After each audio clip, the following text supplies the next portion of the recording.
আল্লাহর হাবিব রাহমাতাল লিল আলামিন, দো জাহানের পয়গম্বর আমার নূরের নবী, সারা জীবন সেই প্রেম ইব্রাহিম আলাইহিস সালাতুস সালাম এবং ইসমাঈল আলাইহিস সালাতুস সালামের মাধ্যমে যে নিয়ামত আল্লাহ তাআলা এই পৃথিবীর জমিনে আল্লাহ তাআলা আমাদেরকে দান করলেন, সেই শিক্ষাটা আমাদেরকে আমার নূরের নবী রাহমাতাল লিল আলামিন শিখিয়ে গেলেন।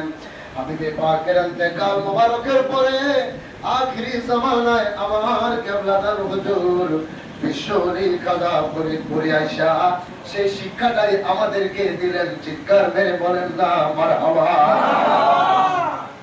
আল্লাহ তাআলা যখন বারবার স্বপ্নে দেখায়, বন্ধু আপনি আপনার প্রিয় বস্তুটা কুরবানি করেন, একবার দুইবার তিনবার দুম্বা দিলেন, আপনার বকরি দিলেন, উট দেওয়ার পরেও আল্লাহ তাআলা একই স্বপ্ন যখন বারবার দেখায়, বন্ধু তো আল্লাহর হাবিব আল্লাহর খলিল চিন্তা করে কারণটাকে আমি বারবার একই স্বপ্ন দেখি, নিজের বিবেককে নিজে প্রশ্ন করে দেখে, হায় রে আমার প্রিয় বস্তু তো পৃথিবীতে আমার পুত্র ছাড়া আর কেউ না।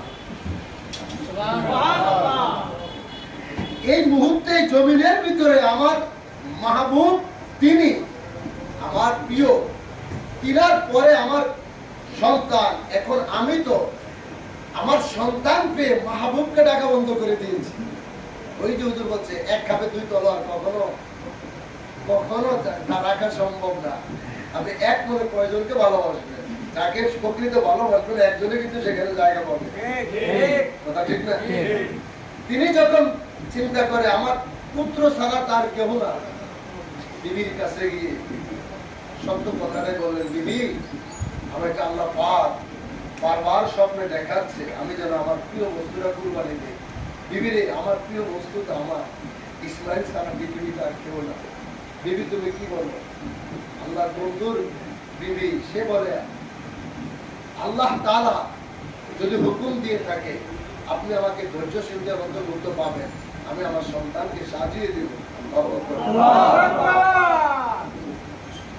ইসমাইল আলাইহিস সালামকে যখন ছোট বাচ্চাকে যখন বাবা এই কথা বলে, বাবা আমি তোমাকে প্রথমত বিভিন্ন কিতাবে আপনার বিভিন্ন ভাবে আসছে, প্রথমত এই কিতাবে বলে যে সন্তানকে বলেছিল বাবা বেড়াইতে নিয়ে যাবে। রাস্তায় যাওয়ার পরে ইবলিস বারবার পিছন থেকে ডাক দিচ্ছে, ইসমাইল তুমি কোথায় যাচ্ছ? আমি আমার বাবার সাথে বেড়াইতে যাচ্ছি।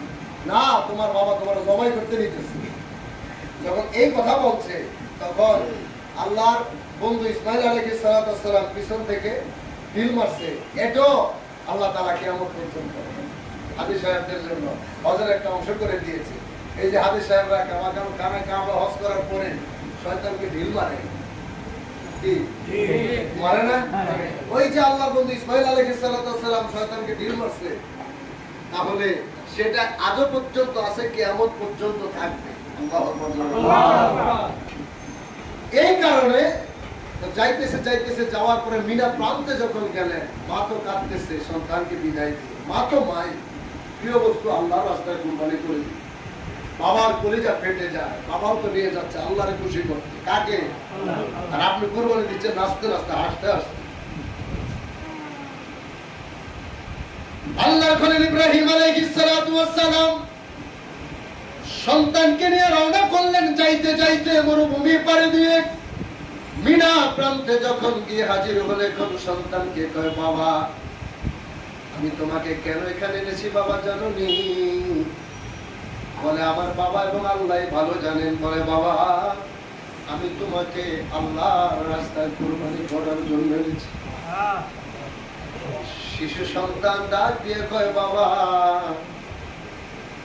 আমার কোনো কিছুই বলার নেই বাবা, আপনি আমাকে যদি আমার আল্লাহ যদি হুকুম দিয়ে থাকে আমারে কুরবানি করলে আমার আল্লাহ যদি খুশি হয় আমি খুব শব্দটাও করবো না বাবা, ধৈর্যশীলদের অন্তর্ভুক্ত আমাকে পাবেন। ইব্রাহিম আলাইহিস সালাম ছুরি হাতে নিয়ে সন্তানের গলায় চালাবে, হাত কাঁপে। বাবা মেয়ে কিভাবে সন্তানের গলায় ছুরি চালাবে? হাত কাঁপতেছে, আল্লাহর পরীক্ষা দিচ্ছে। সন্তান কয়, আব্বু আমার চোখে যখন তোমার চোখ পড়বে তুমি তো ছুরি চালাইতে পারবে না। বাবা একটা কাজ করো, তোমার চোখের ভিতরে আমার এই রুমালটা বেঁধে নাও, এরপরও তুমি আল্লাহর হুকুমটা পালন করো। আমার আল্লাহ যেহেতু বলেছে আমাকে কুরবানি করার জন্য, আল্লাহরে খুশি করার জন্য আমাকে তুমি কুরবানি করে দাও।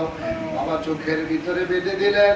আল্লাহর রাহে নিজ পুত্রকে কুরবানি করার জন্য ছুরিটা যখন সন্তানের গলায় রাখলেন, আমার আল্লাহ ডাক দিয়ে কয়, জিবরাইল, আমি বন্ধুর পরীক্ষা নিতে চেয়েছিলাম, আমার বন্ধু পরীক্ষায় উত্তীর্ণ হয়েছে, তাড়াতাড়ি কর, জান্নাত থেকে একটা দুম্বা নিয়ে আয়, ইসমাইলের জায়গায় দুম্বাটা বসাইয়া দে।